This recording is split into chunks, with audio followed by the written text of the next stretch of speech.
as more information comes out of the whole Diddy situation, there's been some interesting little side notes. I remember Shyne did an interview recently. He was debating, I think, with some political person. He's a political figure in Belize. Yes.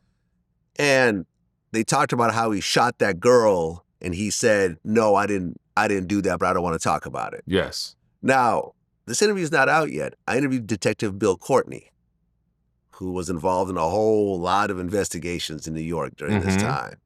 And what he said was the night of that incident, and you're kind of tied into this whole situation in your own way as well. Shyne did shoot off his gun. But what Bill said was that Puffy shot off his gun too, and the gun that he used was the one that actually hit the girl. Right. And that girl actually did an interview recently on Bill Courtney's podcast who said the same thing. Mm-hmm. And I remember he even went to the whole story about how when they jumped in the car to get away, he threw the gun out the window and it landed on some guy's hood who was still standing in the, sitting in the car. And the driver had a secret compartment in the car. No. Diddy tried to pay the driver off to take the gun. He's like, "Hey, I'll give you all this money. I'll give you my ring or whatever." Right. And the driver was like, "I don't want to have nothing to do with this." Okay, crazy? that is right. Yeah, and he cooperated and so forth. But what Bill Courtney said was that... And I respect that driver for that too, by the way. Exactly. Yeah, so let's make sure we do that, because when I read that, any other person probably would have said yes, whatever. But that man stood up for what he believed in. But go ahead. Right. I just want to make sure we acknowledge him. Yeah.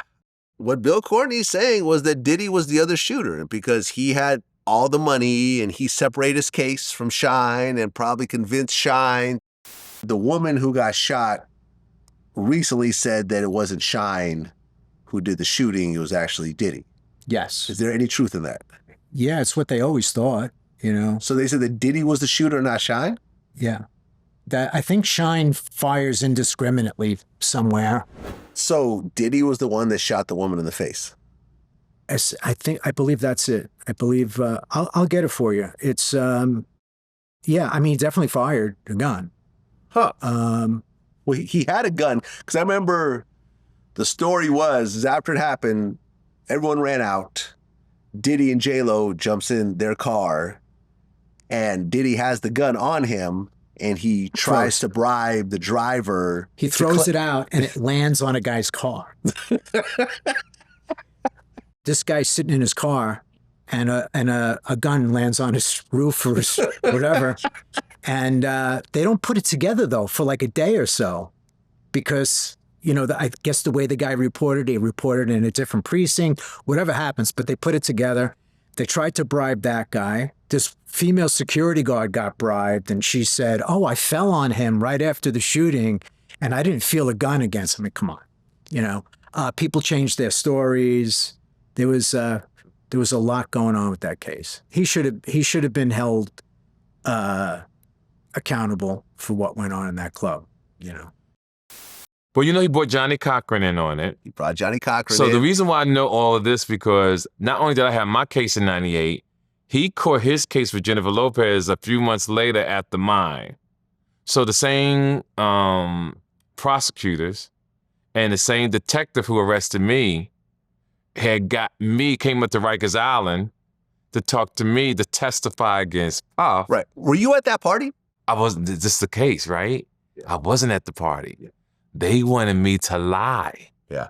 And say I was at the party. No, they wanted Diddy. They wanted him. Yeah. They wanted me to lie to say that I saw Diddy with the gun.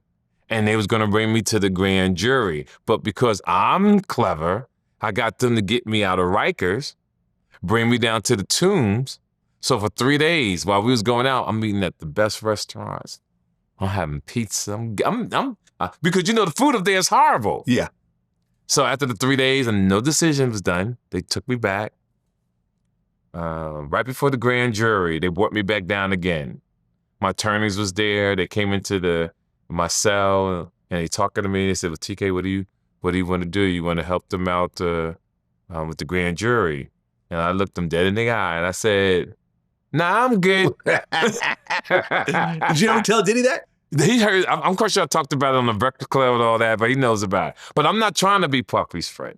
Well, yeah, and you're also not trying to... I said it so that he know that regardless of how it went down because of the kind of man I am, I wasn't going to take you under to testify against something, because when it came down to the credit card fraud thing, I didn't even snitch on the girl who put me through this, right? I took all the weight on that one. Never talked about the girl who set everything up, and I never took the deal to throw Puffy under the bus. And I just went on about my life, and I could honestly sit here today with my great friend Vlad and feel, know that I have integrity, know that over the years, I'm a man of character, a man of integrity, and I take pride in being that kind of man. This is why we do these interviews, to help these other people make great decisions and know that whatever your life is going through now, if you make good choices, you can extend it.